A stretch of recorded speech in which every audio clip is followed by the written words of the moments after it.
शिवांग जी, आखिरी में आपसे पूछना चाहूँगा, अगर 1 मिनट में 1.5 मिनट में आपको 4-5 चीज़ें जो है वो एक सजेशंस के तौर पर अपने हमारे एजुकेशन डिपार्टमेंट को देनी हो, तो वो क्या ऐसी चीज़ें? सबसे पहले आप अपने आप को ये मानिए कि आपका काम है एडमिनिस्ट्रेशन करना।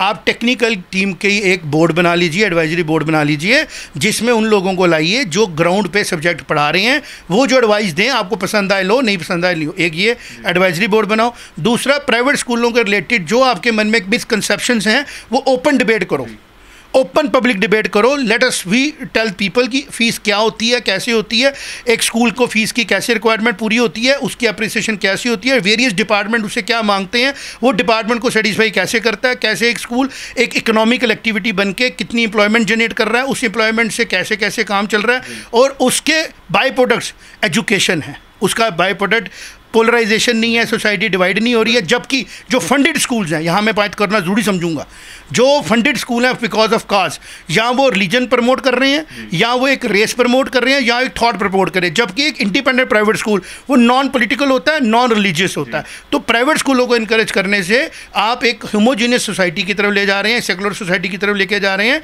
इस चीज़ को समझना पड़ेगा। दूसरा पॉइंट। तीसरा पॉइंट, एजुकेशन में इनोवेशन को इन्वाइट करिए, कागजों में नहीं, ग्राउंड पे। और अगर कोई इनोवेशन होती है तो उसका सोर्स मत देखो, उसका बाई प्रोडक्ट्स का बेनिफिट देखो, इस सोर्स से में क्या बेनिफिट हुआ। अगर ऑनलाइन में किसी ने एक्सपेरिमेंट किया, चाहे वो गवर्नमेंट, चाहे प्राइवेट, चाहे मेरा या कोई भी बंदे ने किया, उसको इनकरेज करो, उसको एक्नॉलेजमेंट दो, उसकी एक्नॉलेजमेंट को घर जाके उसको अप्रिशिएट करो कि भैया आपने ऐसा किया है, आप लोग इस तरीके से कर रहे हो, हम उसको कॉपी करते हैं, और लेट्स टुगेदर फाइट। एजुकेशन सबका डोमेन है, ठीक है ना। आप मुझे एक बात बताएं, कौन सी चीज़ है दुनिया में जिसके लिए कॉस्ट नहीं है? आप मंदिर मस्जिदों में जाते हो, क्या वहाँ पे आपको डोनेशंस नहीं देनी पड़ती? फोर्स नहीं कोई करता, पर देनी पड़ती। कोई देता है तभी काम चलता है। स्कूलों को अगर गवर्नमेंट, मैं अपनी बात करूँगा, गवर्नमेंट हमारा एक्सपेंडिचर हमें दे दे, हम क्यों किसी से फीस मांगेंगे? लेकिन जो हम कंट्रीब्यूट कर रहे हैं उसके लिए आंसरेबल कौन है? मतलब कंट्री को किसी एक फेस से रिप्रेजेंट करना है ना।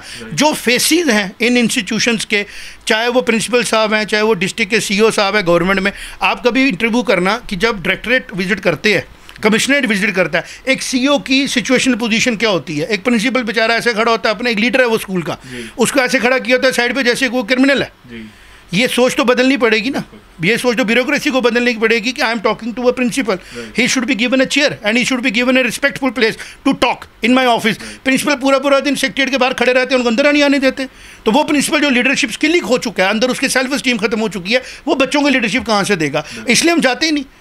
और इस इंटरव्यू के बाद हो सकता है कि some people may not think कि Shivang is doing something. Sir, ये अंदर का प्रेशर है, आप ही ने क्रिएट किया। जब तक आप काम ठीक करने दे रहे थे, हम आपसे, हमारे कंपटीशन था ही नहीं। आज आपने हमें इतना इंटरफेयर कर दिया, अब आप हमें ये भी बता रहे हो होमवर्क में एल लिखें या एफ लिखें। तो फिर आप एक काम करें, मैं पूरा एसओपी बता दें, एसओपी पब्लिक में लाते हैं कि ये आपके हिसाब ने बना के दिया, अब ये ख़राब होती तो आपकी जिम्मेवारी है। तो ठीक है ना, जब खराब होती है तो अब जैसे अभी आपने कहा सीबीएसई का रिजल्ट ज़्यादा है, स्टेट का काम है, तो आपको आज पता लगा ना कि सीबीएसई में ड्रॉप आउट है, and we can prove it. जितने भी सीबीएसई स्कूल हैं, आप 9th की एनरोलमेंट मंगाइए, 8th की एनरोलमेंट मंगाइए, 10th की मंगाइए, पता लग जाएगा। और वही स्टेट बोर्ड में आप देखिए कि 100 बच्चा स्टेट बोर्ड में 9th पास हो रहा है, 100 का 100 रेगुलर पेपर दे रहा है। और स्टेट सीबीएसई में अगर 50 बच्चे 9th पास हुए, 15 ने 10th पेपर दिया, अगर बोर्ड पेपर था।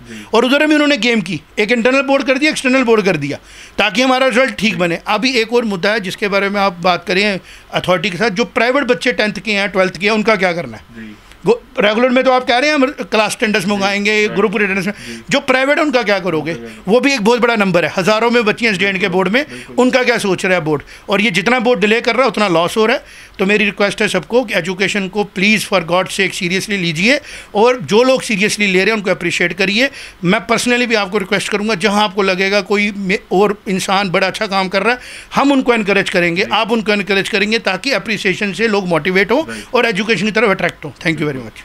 और मुझे लगता है कि काफ़ी बड़ी और काफ़ी लंबी डिस्कशन हुई है, और काफ़ी इंपॉर्टेंट डिस्कशन। एजुकेशन ऐसी चीज़ है कि जिस पर हम घंटों क्या कि कई दिनों कई महीनों अगर बात करते रहे तो वो भी कम होगी, क्योंकि इतना ज़्यादा ज़रूरी है इस पर बात करना कि जिस पर छोटी छोटी कमियां निकाली जाएं, उसको फिर उस पर रेक्टिफाई किया जाए, उस पर काम किया जाए, और फिर जो है बच्चे का जो फ्यूचर है उस पर डिसाइड किया जाए किस तरह से हम जो अपनी नेक्स्ट जनरेशन है, अपना जो फ्यूचर है अपने देश का, वो किस तरह से देख रहे हैं। उम्मीद है कि इस इंटरव्यू के बाद एडमिनिस्ट्रेशन एजुकेशन की, एजुकेशन डिपार्टमेंट की आंखें खुलेंगी और इन चीज़ों पर काम किया जाएगा।